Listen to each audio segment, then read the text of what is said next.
नमस्कार स्टूडेंट्स, आज हम चर्चा करेंगे विज्ञान के क्षेत्र में आर्यभट्ट का क्या योगदान रहा। देखिए, प्राचीन भारत के इतिहास में गुप्त काल को स्वर्ण युग की संज्ञा दी जाती है। गुप्त शासन को स्वर्ण युग की उपमा दिलाने में अनेक तत्व सहायक थे।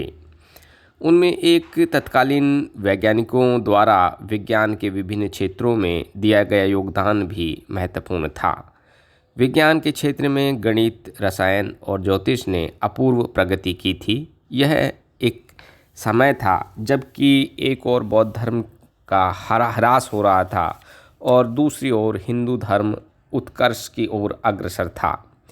इस समय यूनानी ज्योतिषकार भी भारत आ चुके थे और इन ज्योतिष आचार्यों में सर्वाधिक प्रकांड ज्योतिषाचार्य और गणितज्ञ आर्यभट्ट थे। आर्यभट्ट का सिद्धांत ज्योतिष, पूर्ववर्ती वेदांग ज्योतिष व जैन ग्रंथों में वर्णित ज्योतिष के अस्पष्ट ज्ञान की अपेक्षा गणितीय पद्धति पर आधारित था। इस समय गणित विद्या ज्योतिष का अभिन्न अंग बन गई थी। इसलिए गणित के समन्वय से ज्योतिष विद्या में अपूर्व विकास हुआ और ग्रह नक्षत्रों की गति और स्थिति के बारे में स्पष्ट त्रुटिहीन निर्णय लेना संभव हो चुका। आर्यभट्ट के जीवन वृत्त या कृतियों की यदि हम बात करें तो आर्यभट्ट का जन्म 476 ईस्वी में कुसुमपुर, जो कि पटना में है, में हुआ था। यहीं रहकर आपने ज्ञान अर्जन किया और आप अपने समय के सर्वविख्यात गणितज्ञ थे। इसी कारण आप फलित ज्योतिष में अपना अनुसंधान कार्य कर सके। आर्यभट्ट ने कुल कितने ग्रंथों की रचना की, यह विवाद का विषय है। वर्तमान में आर्यभट्ट की एकमात्र कृति आर्यभट्टीय ही उपलब्ध है। इस ग्रंथ को आर्य सिद्धांत भी कहा जाता है। इस ग्रंथ के प्रणयन जो है वो आर्यभट्ट ने 23 वर्ष की उम्र में किया था। आर्यभट्ट के बाद के वैज्ञानिकों वराहमिहिर, ब्रह्मगुप्त आदि के कथनों से ये स्पष्ट होता है कि उन्होंने एक और ग्रंथ की रचना की थी जिसके ध्रुवांक आर्यभट्ट के ध्रुवांक से भिन्न थे। आर्यभट्ट ने अपने पहले ग्रंथ में युग का जो आरंभ है वो आदि रात से माना, और जबकि दूसरे ग्रंथ में युग का आरंभ सूर्योदय से माना है। पहली गणना को अर्धरात्रिक गणना और दूसरी को औदयिक गणना कहा गया है। ऐसा प्रतीत होता है कि आर्यभट्ट का पहले लिखा हुआ ग्रंथ लुप्त हो गया और आर्यभट्टीय उनका दूसरा ग्रंथ है। आर्यभट्टीय के संदर्भ में यदि हम बात करें तो आर्यभट्टीय ग्रंथ में कुल 121 श्लोक हैं और आर्यभट्टीय की रचना संक्षिप्त रूप से की गई है, परंतु इसकी जो भाषा है वो परिमार्जित है और ग्रंथ का प्रणयन वैज्ञानिक विधि से किया गया है। यह ग्रंथ 4 खंडों में विभाजित है, जो निम्न है। गीतिका पाद है, गणित पाद है, काल क्रिया पाद है और गोल पाद है। पहला इसका जो खंड है गीतिका पाद, यदि उस पे हम बात करें तो गीतिका पाद में गणना की दृष्टि से 11 श्लोक हैं, तथापि इन श्लोकों में अत्यधिक सामग्री भरी हुई है। इन 11 श्लोकों में गागर में सागर भरने का कार्य आर्यभट्ट ने किया है। अक्षरों के द्वारा संख्या प्रकट करने की जो नवीन विधि है वो भी इसमें बताई गई है। लंबी संख्याओं को श्लोकों में रखने की दृष्टि से उन्होंने अक्षरों के द्वारा संख्या प्रकट करने की नवीन रीति का प्रचलन किया था। इस पद्धति के अनुसार कैसे मैं तक के वर्ण क्रम से 1 से 25 संख्या के द्योतक है। यह का मूल्य 30 है। बाद में है तक के सभी वर्णों के मूल्यों में 10-10 की वृद्धि हो जाती है। जैसे ये का मूल्य 30 है, रे का 40 होगा, लय का 50 होगा, वह का 60 होगा, सह का 70 होगा, शह का 80 होगा, स्लेट वाले सह का 90 होगा और है का 100 होगा। मात्राओं और स्वरों के भी मूल्य इसमें बताए गए हैं। ए का मूल्य 1 है, ई का 100 है, ऊ का शो का स्क्वायर है और री का शो का क्यूब है। 16 अक्षरों में केवल 9 अक्षर ए, ई, उ, री, ल्र, ए, ओ इस कार्य के लिए प्रयोग में लिए जाते हैं और वे क्रमानुसार है 100 की घात 0, 100 की घात 1, 100 की घात 2, 100 की घात 3, 100 की घात 4। साथ ही इस आर्यभट्टीय में जो इसका गीतिका पाद है उसमें महायुगीन चक्रों की संख्या भी दर्शाई गई है। गीतिका पाद के प्रथम श्लोक में सूर्य, चंद्रमा, पृथ्वी, मंगल, बुध इत्यादि के महायुगीन चक्रों की संख्या बताई गई है। पृथ्वी के घूर्णन की संख्या आर्यभट्ट ने इस भाग में एक महायुग में पृथ्वी के घूर्णन की संख्या भी दी है, क्योंकि उन्होंने पृथ्वी का दैनिक भ्रमण माना है। ग्रहीय संबंध, परिमाण तथा मान जो है वो भी इसमें दर्शाए गए हैं।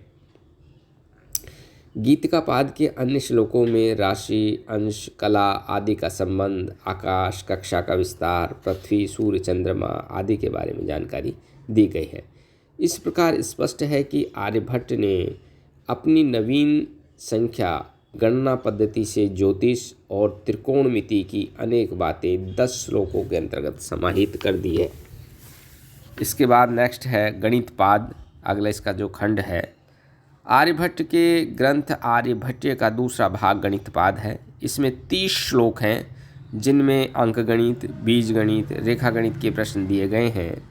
गणित पाद के प्रथम श्लोक में अपना नाम और स्थान बताया गया है। शेष श्लोकों में वर्ग, वर्ग का क्षेत्र, घन, घनफल, वर्गमूल, घनमूल, त्रिभुज का क्षेत्रफल, वृत्त का क्षेत्रफल, गोले का घनफल, क्षेत्रफल और विभिन्न प्रकार के क्षेत्रों की मध्यम लंबाई चौड़ाई से क्षेत्रफल जानने के साधारण जो नियम हैं वो दिए गए हैं। जैसे आर्यभट्ट ने बताया है कि परिधि के 6वें भाग की ज्या उसकी त्रिज्या के समान होती है और यदि वृत्त का व्यास 2000 हो तो उसकी परिधि 6282 होगी। इस प्रकार स्पष्ट है कि आर्यभट्ट ने अपने ग्रंथ के गणित पाद के में अनेक गणितीय नियमों और सिद्धांतों को भर दिया है। तीसरा खंड है काल क्रियापाद। आर्यभट्ट के काल क्रियापाद खंड में भी ज्योतिष संबंधी बातों का वर्णन है। इसमें काल और कोण की इकाइयों का संबंध, मास, वर्ष और युगों का संबंध भी बताया गया है।